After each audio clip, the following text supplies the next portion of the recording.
नमस्कार प्रिय विद्यार्थियों, गायत्री स्कूल के ऑनलाइन प्लेटफॉर्म पर आप सभी का हार्दिक स्वागत है।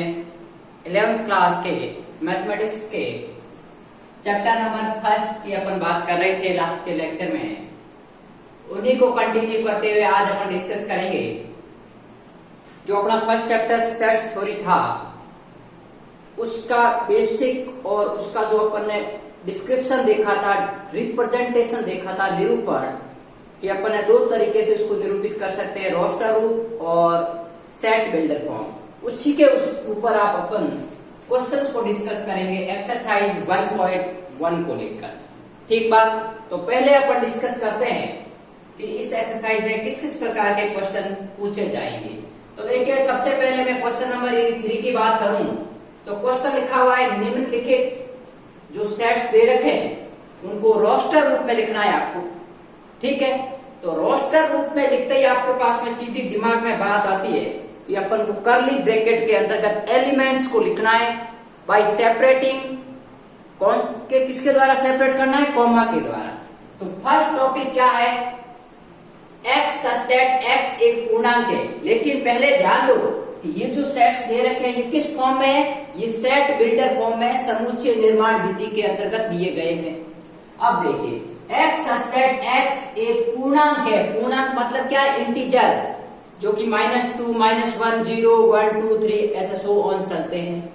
और एक्स का मान कहां से कहां तक है? -3 से बड़ा है और 7 से छोटा है।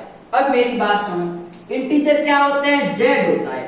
उसकी वैल्यू होती है आपके पास में -5, -4, -3, -2, -1, 0, 1, 2, 3 ऐसे ऐसे चलता जाता है। इधर भी आपके पास में चलता जाता है।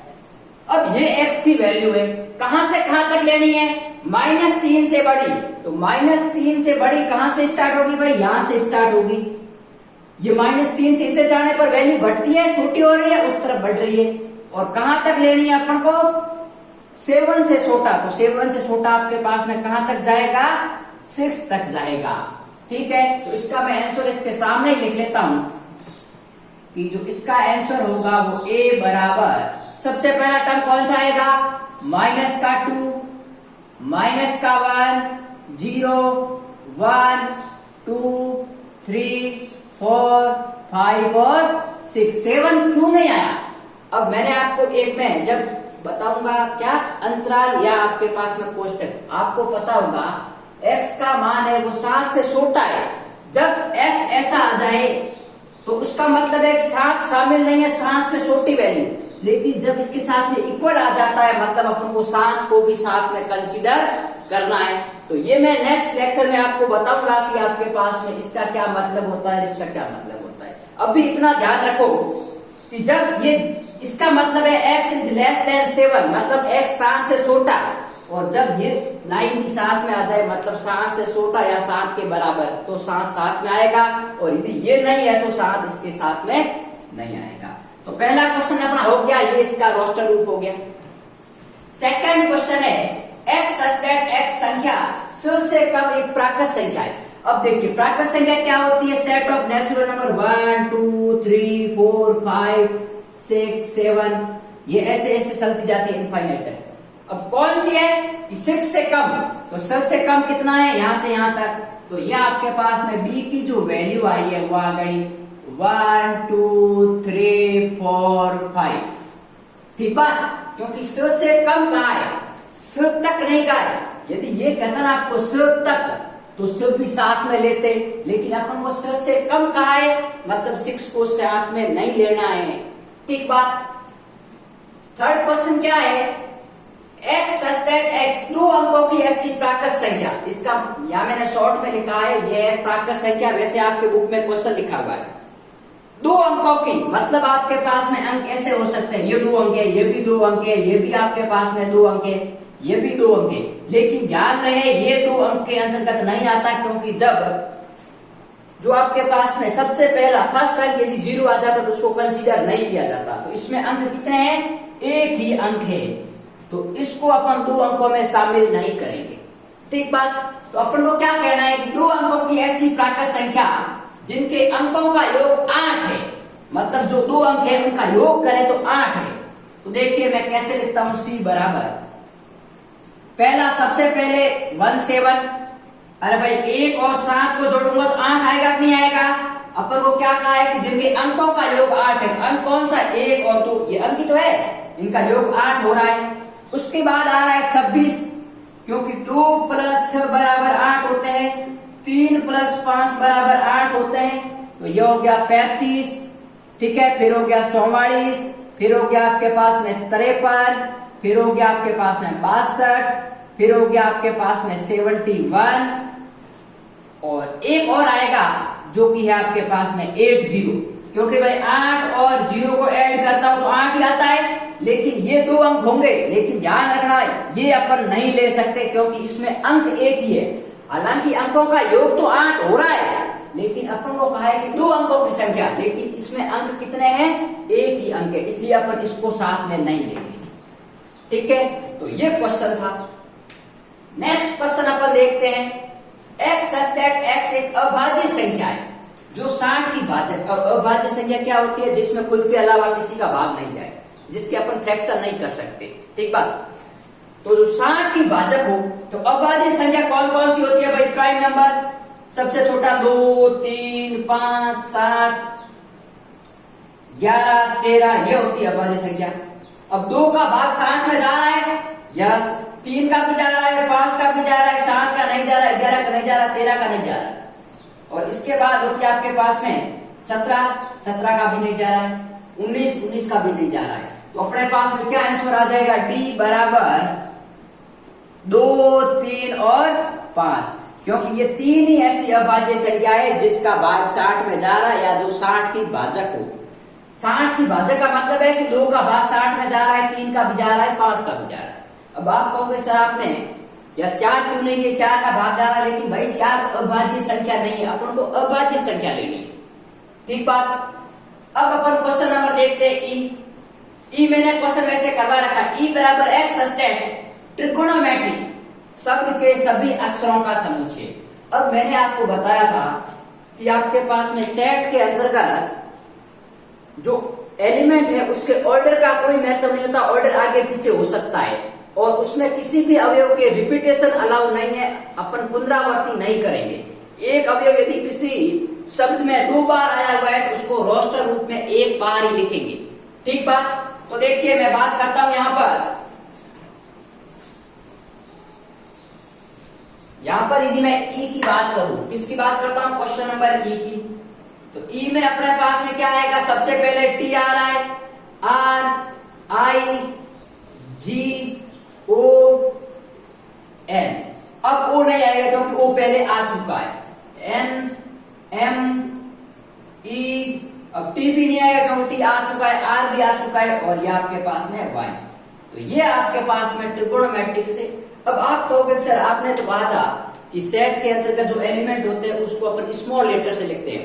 अरे भाई जब वो कोई वस्तु है या कोई दूसरे एलिमेंट होते हैं तो उसको लिखते हैं, लेकिन इसमें तो अपन को ये वर्ड दे रखा है, इस वर्ड के एलिमेंट यहाँ लिखने हैं, तो वर्ड के एलिमेंट कैपिटल लेटर में दे रखे हैं, यहाँ पर भी कैपिटल लेटर में ही आएंगे। ठीक बात। तो ये हो गया, देख लेना कोई अक्षर मिस नहीं होना चाहिए और कोई दोबारा भी नहीं आना चाहिए। ठीक है। और एफ की यदि बात करूं मैं तो क्या आएगा, बेटर, तो ये हो गया बी ई टी और आर, ये आपके पास में आ गया, क्योंकि टी भी 2 बार आया हुआ, ई भी 2 बार, तो उसको अपन 1 बार ही लिखेंगे। अब कोई स्टूडेंट क्या करते हैं, टीचर इसको ऐसे दे देते हैं टी ई बी आर, तो ये भी सही है क्योंकि मैंने कहा है इसमें ऑर्डर आगे पीछे हो सकते हैं, उसका कोई क्रम का महत्व नहीं होता, तो ये भी आपके पास में राइट है। ठीक बात। तो आप फर्स्ट एक क्वेश्चन अपन ने डिस्कस कर लिया जिसके ऑल पार्ट्स अपन ने डिस्कस किए, पहले इसको स्क्रीनशॉट ले लीजिए या नोट डाउन कीजिए, फिर अपन आगे बढ़ते हैं।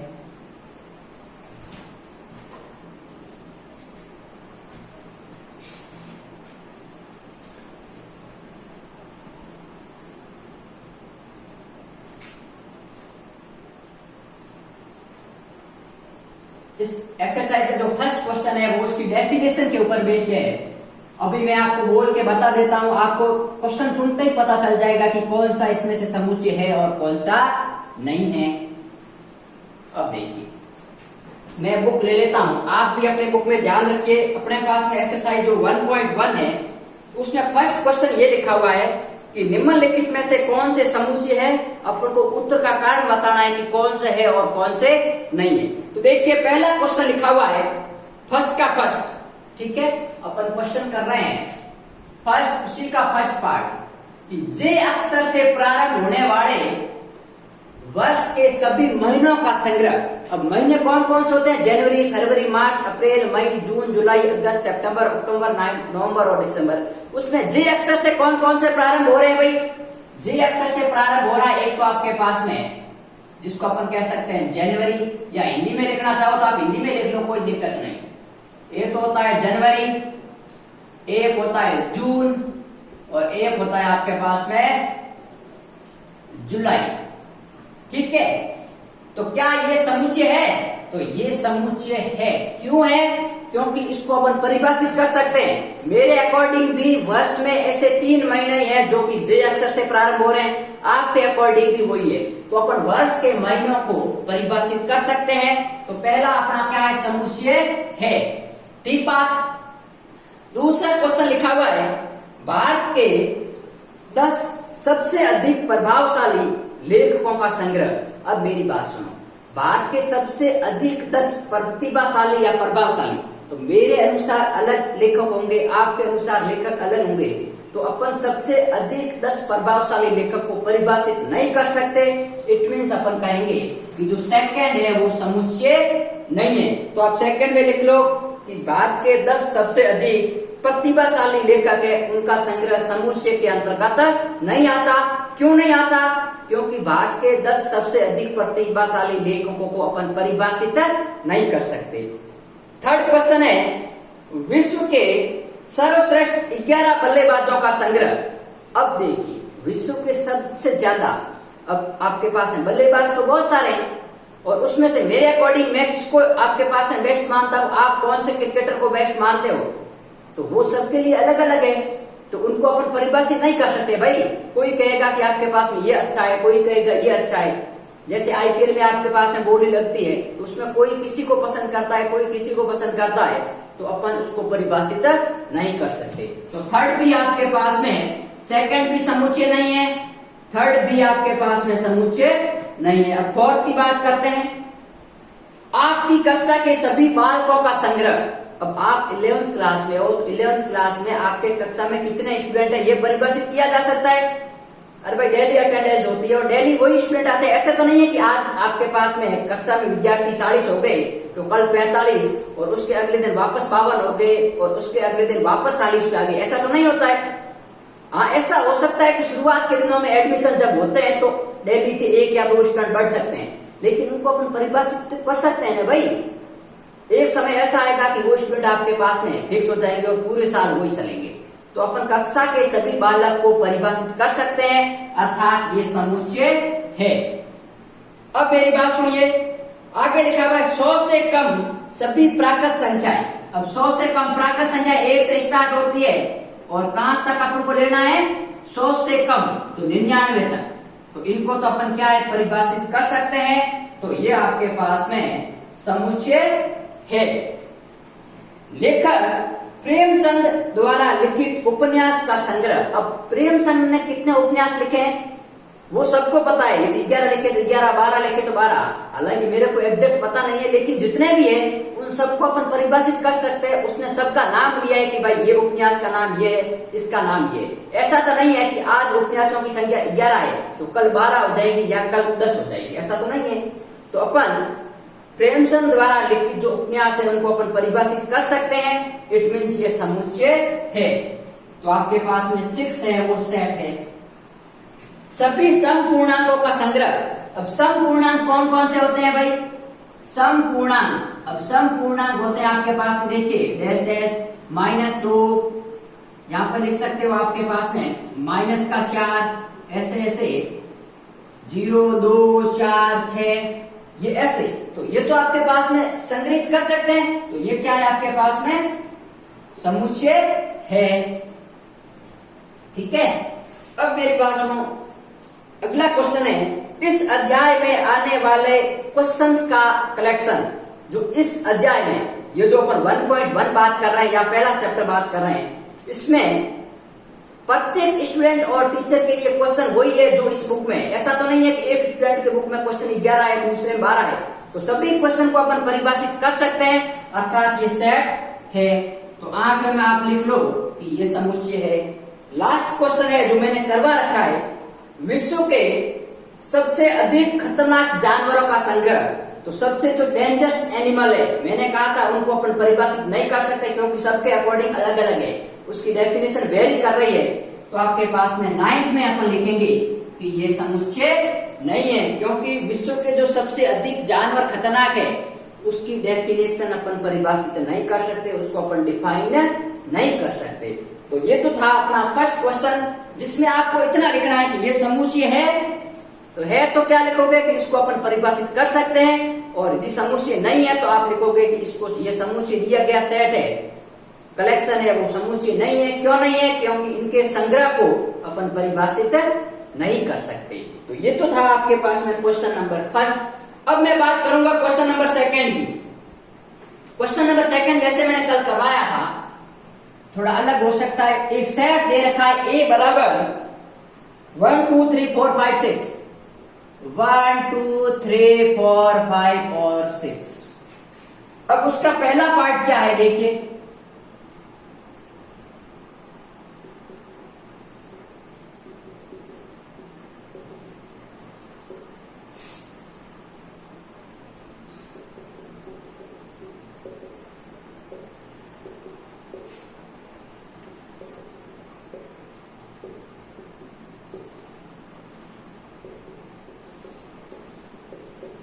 क्वेश्चन ये लिखा हुआ है कि मान लीजिए आपके पास में सेट ये है, तो रिक्त स्थानों में आपको उपयुक्त चिन्ह लगाना है, या तो ये चिन्ह लगाना है या फिर ये चिन्ह लगाना है। मैंने आपको कल बताया था इसका मतलब होता है बिलोंग्स टू, और इसका मतलब होता है डज नॉट बिलोंग्स टू। मतलब ये इसका मतलब है कि ये एलिमेंट इससे संबंध रखता है, और इसका मतलब है कि ये एलिमेंट इससे संबंध नहीं रखता है। तो आपको रिक्त स्थान में इन दोनों सिंबल में से एक सिंबल भरना है कि कौन सा सिंबल आएगा। ठीक है, तो अब मेरी बात सुनो, 5 है वो इस सेट में आ रहा है क्या? यहां पर आ रहा है, तो इसके लिए मतलब क्या है कि 5 है वो इस सेट ए से बिलोंग कर रहा है। तो अपन क्या लिखेंगे आपके पास में कि ये इससे बिलोंग कर रहा है। 8, अब 8 इसमें नहीं आ रहे हैं, तो आप क्या लिखोगे? Does not belongs to. 0 भी नहीं आ रहा है तो 0 लिखोगे डज नॉट बिलोंग्स टू। 4 आ रहा है तो लिखोगे बिलोंग्स टू। 2 आ रहा है तो लिखोगे बिलोंग्स टू। 10 आ रहा है तो नहीं आ रहा है तो लिखोगे डज नॉट बिलोंग्स टू। बड़ा इजी क्वेश्चन था, तो इनको आप एक बार नोट कर लीजिए, फिर अपन नेक्स्ट क्वेश्चन की ओर बढ़ते हैं।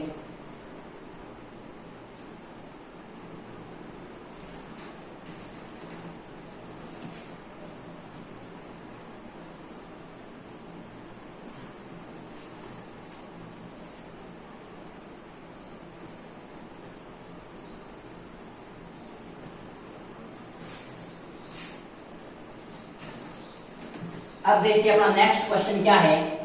नेक्स्ट क्वेश्चन अपना थर्ड पहले कर लिया है, फोर्थ क्वेश्चन पे जाते हैं। फोर्थ क्वेश्चन ये लिखा हुआ है कि अपन को सेट बिल्डर फॉर्म में लिखना है। अब क्वेश्चन थर्ड क्वेश्चन में तो आपको सेट बिल्डर फॉर्म दी थी, रोस्टर रूप में लिखना था। अब आपको सेट बिल्डर फॉर्म में लिखना है। तो क्वेश्चन नंबर 4 समुच्चय निर्माण रूप में लिखिए।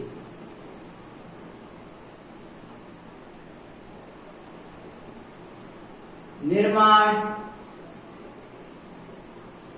रूप में व्यक्त करो। ठीक बात। अब मेरी बात सुनो, मैं क्वेश्चन पहले लिख लेता हूं, ठीक है, फिर आपको बता दूंगा कि इसका क्या होगा, इसका क्या होगा।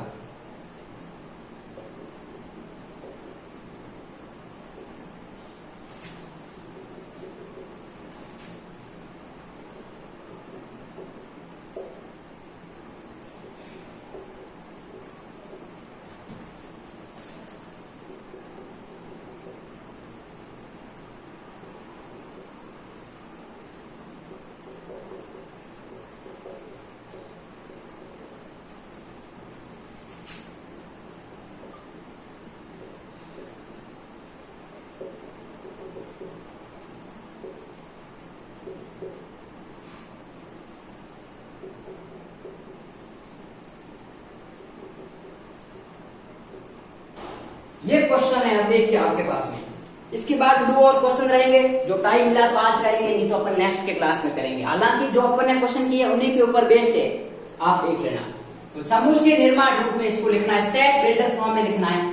तो देखिए फर्स्ट क्वेश्चन को अपन पहले स्टार्ट करते हैं। तो मैं मान लीजिए सेट को ए से रिप्रेजेंट करूं, तो सबसे पहले अपन क्या लिखते हैं, एलिमेंट को एक्स से दर्शाते हैं। तो ये हो गया एक्स सच दैट, अब देखिए एक्स किसको रिप्रेजेंट कर रहा है भाई, यहाँ पर 3 है, 6 है, 9 है, 12 है, मतलब ये 3 की टेबल है नहीं है? अरे भाई 3 की टेबल है नहीं, 3 दूनी 6, 3 किया 9, 3 चौका 12। तो मैं x बराबर ऐसे लिख सकता हूं, x बराबर 3n, n belongs to natural number, तथा या एंड करके लिख लो। अब आप कहोगे कि सर आपने x बराबर 3n लिख लिया, n नेचुरल नंबर, n का मान 1 रखूंगा तो 3 आ जाएगा, n का मान 2 रखूंगा तो 6 आ जाएगा, 3 रखूंगा तो 9 आ जाएगा, 4 रखूंगा तो 12 आ जाएगा, और 5 भी रख सकते हो 15 आ जाएगा। लेकिन अपन को कहां तक लेना है, ओनली 12 तक ही लेना है। तो अपन को आगे n की वैल्यू भी लिखनी पड़ेगी कि n की वैल्यू कहां से कहां तक लिख रहे हैं।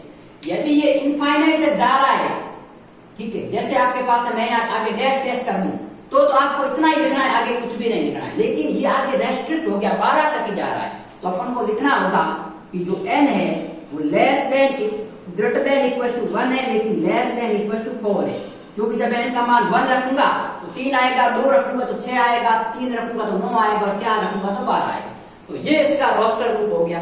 हिंदी में ऐसे भी लिख सकते हो, x सच दैट x एक प्राकृत संख्या है जो 3 का गुणज है, तथा n is like between 1 to 4 and so on. Question number 2 बी करते हैं अपन। 2, 4, 8, 16 और 32। अब देखिए 2 का स्क्वायर, 2 का 3, 2 की पावर 4, 2 की पावर 5, ये चल रहा है। अरे भाई ये 4 होता है, 8 होता है, 16 होता है, 32 होता है कि नहीं होता है? तो अपन इसको कैसे लिखेंगे, x सच दैट x बराबर 2 की power n, n belongs to natural number, तो है ही, क्योंकि इसका पावर 1 है, 1, 2, 3, 4, 5 ये नेचुरल नंबर है। लेकिन नेचुरल नंबर की कहां तक जा रहे हैं, 1 से लगाकर 5 तक, क्योंकि 32 तक खत्म हो रहे हैं। तो अपन ये लिखेंगे एंड 1 से बड़ा या बराबर और छोटा है आपके पास में 5 से या बराबर है। तो ये क्वेश्चन हो गया आपके पास में। अब क्वेश्चन नंबर यदि मैं 3 की बात करूं तो c बराबर आपके पास में लिखा हुआ है 5, 25, 125, 625। तो यह आपके पास है उसी प्रकार का क्वेश्चन।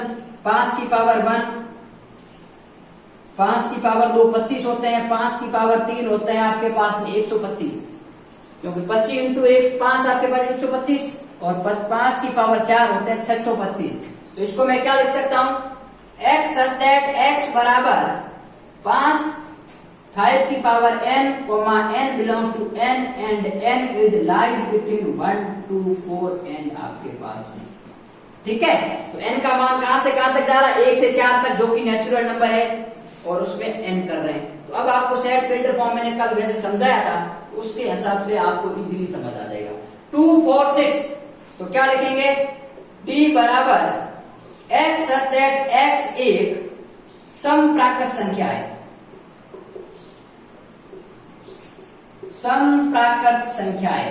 अब आप कहोगे सर आपने लैंग्वेज में क्यों लिखा, अरे भाई लैंग्वेज में नहीं लिखना, तो आप इसको ऐसे भी लिख सकते हो, x सच दैट x बराबर 2n, n belongs to natural number.